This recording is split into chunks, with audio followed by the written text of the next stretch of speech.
Safaaradda Soomaaliya ee dalka Pakistan waxay muwaadiniinta Soomaaliyeed siisaa adeegyada ay u baahan yihiin kuwaas oo ay ka mid yihiin adeegyada qunsuliyadda, adeegyada waxbarashada, adeegyada iskaashiga ganacsiga labada dawladood. Tan iyo markii safaaradda loo magacaabay Danjire Khadija Maxamed Al Makhzumi waxa ay soo nooleysay shaqada safaaradda iyada oo qaab digital ah lagu soo kordhiyay dhammaan adeegyada safaaraddu bixiso.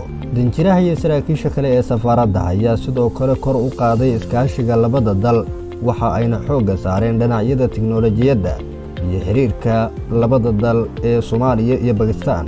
2020 adeegyada cusub ee safaaradda Soomaaliya ee dalka Pakistan ku soo kordhisay qaab online ah waxaa ka mid ah ballamaha, fiisaha waxbarasho, baasaboor, tasdiiqin IBCC.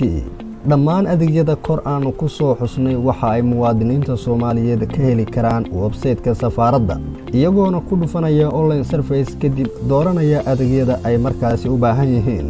Tusaale, muwaadinka raba in uu booqdo sargaal safaaradda waxa uu ku dhufanayaa appointment kadib waxa uu buuxinayaa foomka.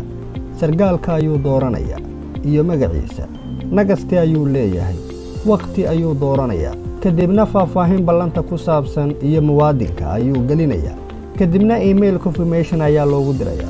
Muwaadiniinta cusub ee adeegyada fiisaha waxbarasho, baasaboorro iyo tasdiiqinta IBCC waxa ay la socon karaan adeegyadooda meesha ay marayso online ahaan iyagoo isticmaalaya username-ka password-ka safaaraddu emailka ugu dirtay. Muwaadiniinta ka diiwaan gashan safaaradda waxaa loo fududeeyay adeegyada ay uga baahan yihiin safaaradda in ay email ahaan u soo dirsadaan codsigooda kadibna waxaa muddo 24 saac ah loogu dirayaa TCS.